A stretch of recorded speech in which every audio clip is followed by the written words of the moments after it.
Hi everyone, and welcome to another episode of The Product of a Strong Woman. Thank you so much for being here, for your presence, and most importantly, your time. So I want to just start off by saying that this episode is going to be a very heavy emotional episode. I will be sharing the root cause of how I had a difficult time celebrating myself, not just birthdays, but anything I ever accomplished. So once this was revealed to me, the next thing I actually said was, oh my goodness, how many women deal with having a difficult time celebrating themselves, acknowledging their work, or finishing the work, having such a short period to celebrate and then jumping into the next project, not really submerging yourself in understanding what you have just done. So right on, I want to start off with a sentence I wrote, the first sentence I wrote in the book, which is the Book of Breakthroughs. And this says, "It became clear to me that in her despair and resilience, she tried to protect me from her wounds by giving me golden crumbs for me to find my way, like Hansel and Gretel used to find theirs." And who I am referring to is my mother.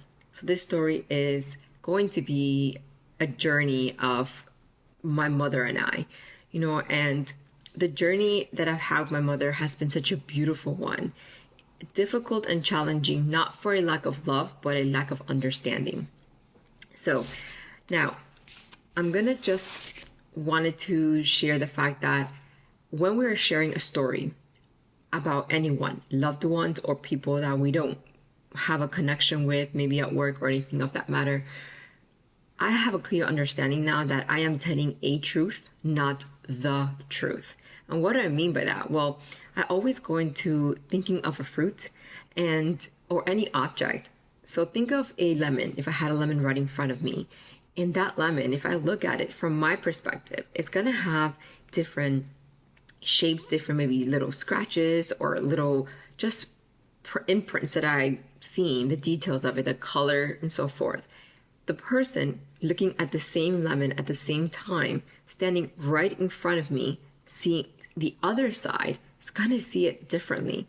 And how we see it is how we're going to perceive it and experience it. So if my side looks beautiful and yellow, it's going to look, wow, delicious. If the other side is looking a little different, not ready to be used, their experience is going to be different. So what I mean by that, when we were sharing a story, I finally understood that I had to accept the other person's experience and perspective.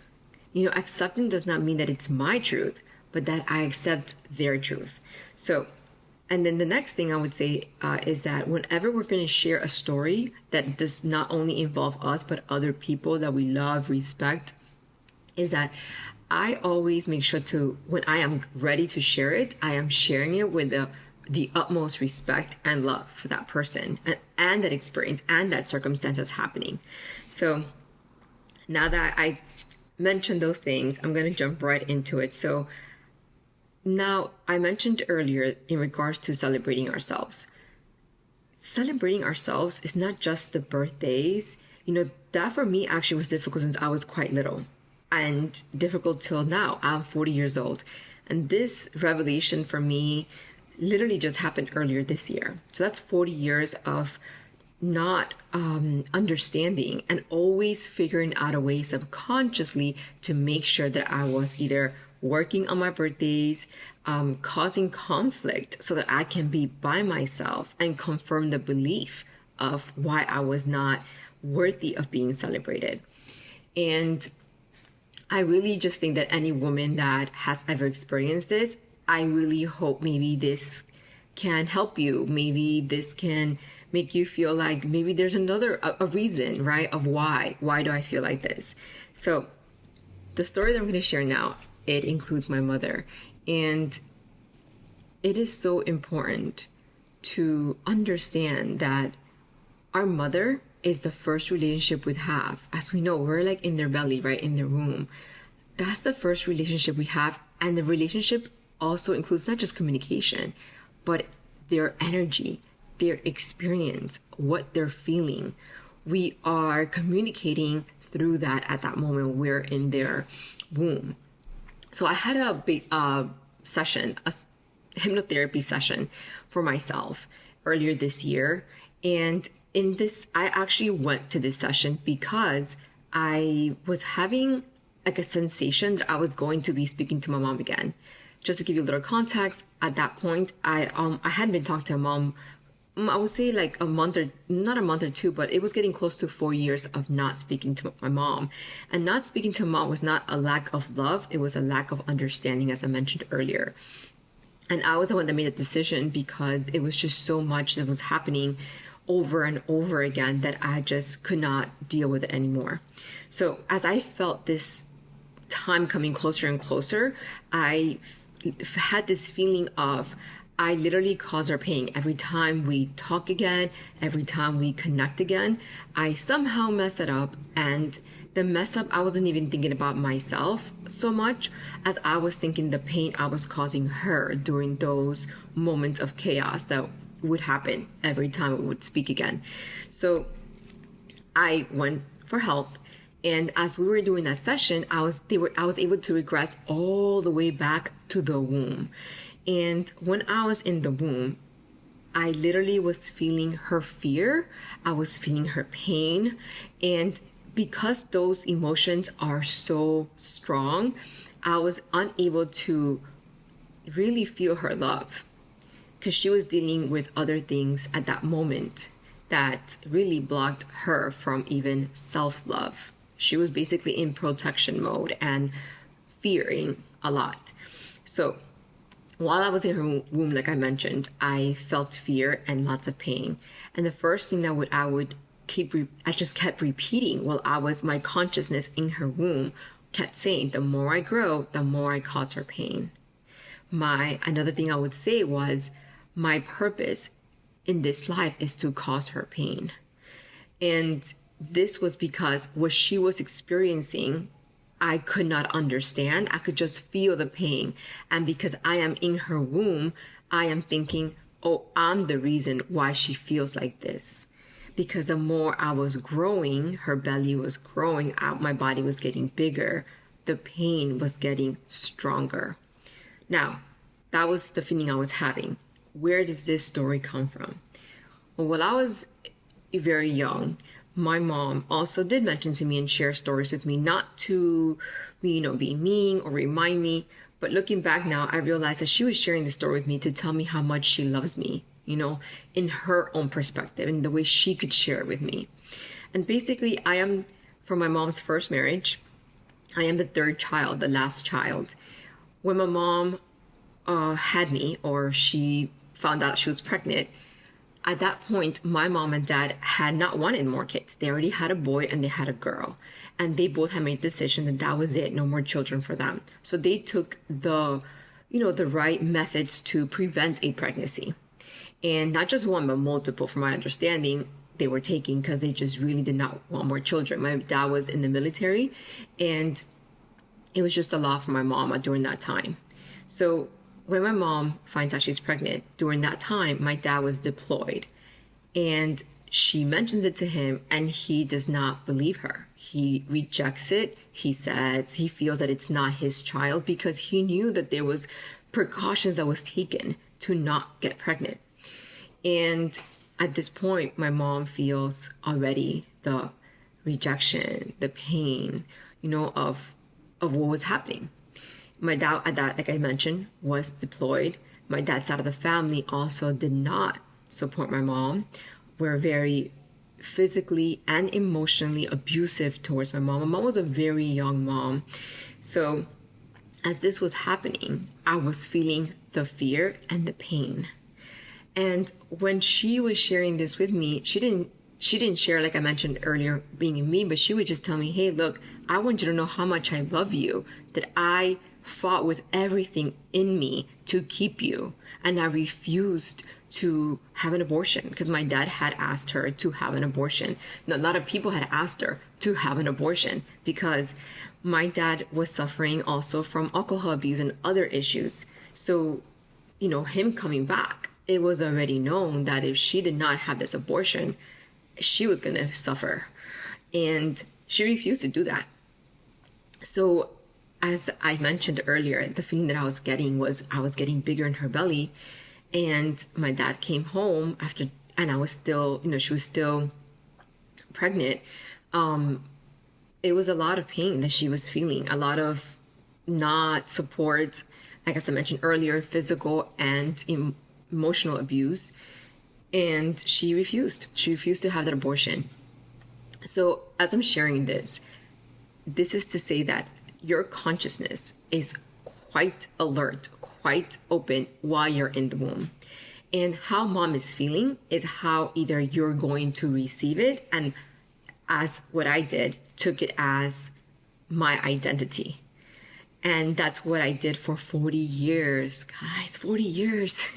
So as we were finishing up that session, I thought that was it. Like, oh my God, I understand why I have an issue, celebrating myself. This was not because she did not love me. It's because even though she had told me this also, and I connected it through my therapy session, I still hadn't accepted it. I didn't understand it fully. So I thought this was it. It was amazing. Okay, great. I can move on. This was early, like around, say, the early, like February. And during that time, I was working on the book. And I was asked to be a part of a live event in Ireland for the book, to promote the book. And I went. It was amazing. But little did I know, I still had not acknowledged other parts of that event, of that whole trajectory that my mom was dealing with. So as we finished the event, the person, one of the ladies there, amazing ladies, she said, hey, look, we should celebrate afterwards. Let's go to the spa, because where I stayed, there was like a spa. They're known for the spa, actually. And then we can have, go to the restaurant, then go to the spa. And I actually, that same day, and this is why we also say that your body will make sure that it creates the reality to make sure that how you identify yourself as comes to life. I had already had my menstrual cycle that month. It was in April. I had it again, and this had happened to me God knows how long, literally the day that I had the event. So I was like, oh, as soon as I had it, I wasn't actually upset. I was like, oh, perfect. Now I can say I cannot go to the spa because I'm having my menstrual cycle. So I told her that. I had dinner with them. Then I went to the room. And that is how I celebrated. That's how I celebrated, having this, my first live event, being part of this book, sharing such a deep story. All I desired was to be in a room by myself. So as I was, I still wasn't thinking about the session I had. I was just writing and so forth. So when I came back and I was in a meeting with these two amazing women, and they were asking me about the event. They were wanting to know. I was sharing with them everything. I was so excited how it turned out. And then we got into, well, how did you celebrate? And my joy just left. I was emotionless. I was even like, why are we talking about this? The important part is the action, not the celebration. So my body then started to feel not only emotions, but then afterwards, it was as though I was thinking like, oh my goodness, I'm here again. I thought I had worked on this when I had this session. I was aware. Again, awareness is not acceptance. I could be aware of the problem, but I haven't accepted how I'm creating it and continuing to create the problem until I understand who or how I identify myself as. And in that point or that part, I had identified that, oh my goodness, I caused my mom suffering, but I really wasn't. It was just me being in her belly and she was receiving that. But I hadn't accepted the fact that I felt unworthy yet. I hadn't connected with that part. So as soon as I started to feel those emotions, I just right away said the word, the more I grow, the more I cause her pain. This is something that hypnotherapy will do. When you access your subconscious mind, many times when you now deal with specific emotions, specific things, it's like time slows down and you can access your subconscious mind. And that is basically like when we hear thoughts, there's a separation as it is already. That's why we have negative self-talk. There's someone talking to yourself. So now, because I've been having hypnotherapy for myself as well, and automatically I just said those words, and the woman, were like, what do you mean by that? Like, we're talking about celebration here. And then I just said again, the more I grow, I cause her pain. My purpose is to cause her pain. And I just start basically crying, just pouring crying. And I knew right away this was a part where I had a revelation. And I just said, hey, I'm so sorry, but I really need to share this. I have something coming up right now. And, they were very supportive. And I said, I think I realized now completely the circle of why my body even created me having my menstrual cycle the day of the event so that I could not go to the spa. And then I just said, oh my goodness, I feel unworthy. I still feel like I caused her pain.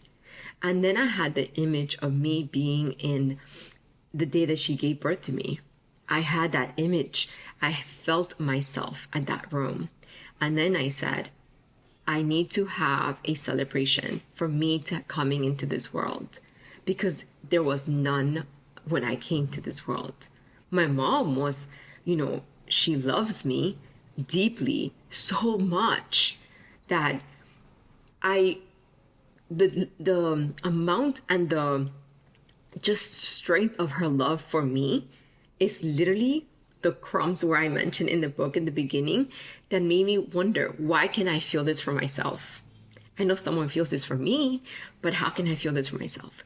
So at that moment, it was the closure, I guess, too, because I was like at that room thinking and realizing like it was just circumstances, adult circumstances. It did not define who I was. Matter of fact, I was so loved that she literally pushed everything away and was so courageous and strong to continue with her pregnancy, to make sure that I was loved, that I was cared for regardless of what was happening or anything anybody was saying.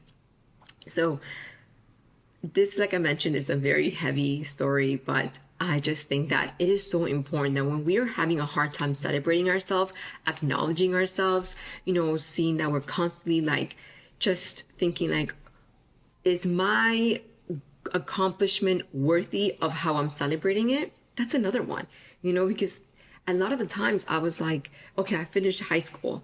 Okay, well, everybody finished high school. Like, that's nothing. Let's keep going. Well, I graduated college. I'm a nurse now. Okay, that's nothing. Keep going. You don't have your master's. You don't have your PhD. You don't have this. It was never enough. Like, I had to give myself a value to celebrate myself. And that right there is a huge sign to tell you there is something wrong. And I personally feel like even when I used to say, I deserve this, the I deserve was my disservice, because there should not be any justification to serve others or serve yourself. The moment I would say I deserve, it's literally cutting me off from just the acknowledging that me just being is worthy enough. So I know that, like I mentioned, this is really heavy, but I really feel that this is so important for so many women that maybe just wondered, and just kept moving, and just maybe one day in the silence asked, when will it be enough? When will it be enough that I could feel that I've arrived, that I have done enough, Because if that is how you feel, I highly, highly encourage you to ask mom, how was she feeling? Because for my personal case, it was dad and his side of the family. And for my mom's side of the family, it was more of, hey, maybe you should go on with this abortion so that you prevent more physical abuse, right?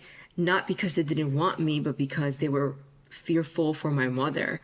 So if it's, like I said, this was for me, my mother, and my father, but it's not just only those people.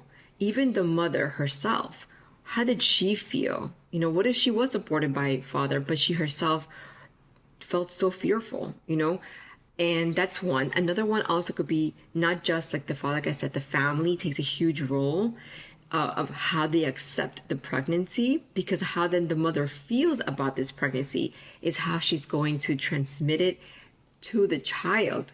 And even though there's two consciousness, if the child feels overwhelmed by the mother, feeling rejected, feeling unsupported, then that child will take on part of that consciousness.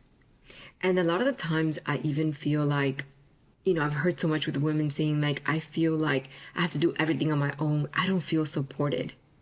I feel like, oh, that's just how it is for everybody. This is just how life is. I just have to make sure that in my marriage, I have to get everything done. He does his best. And this is not to say that your partner is the problem. Because sometimes, like I mentioned earlier, even with me having a menstrual cycle, the day of the event, how I subconsciously was creating chaos so that I could be myself on my birthday. I also was creating things like this in my marriage so that I can feel that I'm not worthy of celebrating myself, right? So have a conversation with mom if you're able to, or even dad, right? How was it? And this is if you're feeling those feelings of celebrating yourself, feeling like you're not worthy enough, how was the community also, right? How was the community? Because sometimes we don't even realize that the community also takes a role, because again, it's anything or everything how mother is feeling. The reason also that I'm talking about this episode is because my next guest actually works with hypnotherapy, but she focuses on womb regression. And actually, it's because of her that I was able to connect the dots. It is because of her. I didn't even have a session with her, but I heard one of her classes because in RTT, and I was just like, wow, So she will be my next guest. I'm so excited about this. And I just want to share the fact that awareness is not acceptance, and I mentioned it earlier, but it is very important to know this, because sometimes when we say I'm aware I have a problem and I just can't change, then we're actually even adding on to the guilt of I'm aware and I'm not changing. That means I'm feel guilty because I'm not making anything better, right? So I think just to give ourselves grace, if I could go back, I would tell myself, I'm aware I have a problem celebrating myself, but I'm open and willing to learn, to understand, to connect why. Because when you bring the question will be answered. And how? Think of the moments that, let's say you're having a conversation with someone and you're thinking about a song, and you're talking about a song, and then you're like, I forgot the name. And out of nowhere, you're like, oh, I remember. You put the question, the answer was given. So it is that important to anything you are feeling a block or an issue, ask. I'm open. I don't know. And that's what I personally start out with. I don't know, but I'm open and willing to understand. I'm open and willing to receive. And then, as I mentioned earlier, the relationship we have with our mothers is so valuable, because this is how we're actually going to subconsciously have relationships with other women. Yes, we might not be judgmental to our mothers, like in front of her, like, because we're out of respect. But all of that is probably being transferred over to other women. How we judge them, how we talk to them, how we express ourselves to another woman, how we think of a friendship to another woman. And as I was having a conversation with Angie about this, just even the power of a woman, feeling powerful, rooted in love. Well, that love has to come from an understanding of what is blocking me. What is my resistance when I have this such harshness to another woman? It begins with our mother. And yes, after 4 years, I spoke to my mom. I'll probably do an episode about that, because as I mentioned, it was not for a lack of love, but it was because of the amount of love I had for her that I had this belief that I was causing her pain. And we would constantly get into arguments. We would constantly create so much chaos that the memories were overpowering the good ones. And that was the most difficult thing I had to do, but the most powerful thing I did. And this is why I'm able to even share this story with you, because in that journey, I realized I was attached to pain, not to her essence. If I would have been attached to her, connected to her essence, I would have known the love she had for me. But this is the beauty of it. And I honestly feel so grateful because now I have a different relationship with a different mother. And what do I mean by that? I'm a different person. I feel and perceive things from a different way. We don't change the story, we change our perception of that story, how we experience that story. So see, going back in this session and in this even conversation was not to change what happened. My mom still experienced that trauma. I was still seeing a lot of this trauma after I was born, right? But it was the perception shift that now I understood that, oh, this was pain that was causing my mom. And yes, I feel for her and I'm supporting her. But that does not define who I am in this world. I no longer need to justify my existence by my work, by everything I do, by the goals I completed. I'm actually here just to express what I am. And how I can do that is by unfolding, as I mentioned before, everything. And that is so difficult to do at times, but very life-changing. So thank you so much again for being here. And so excited for our next guest. Like I said, she works with, womb regression and past life hypnotherapy. So I will be talking more about that with her. Have an amazing, beautiful day. And just so beyond grateful for my experiences and the ability to share my experiences with you. Have a beautiful day. Take care. Bye.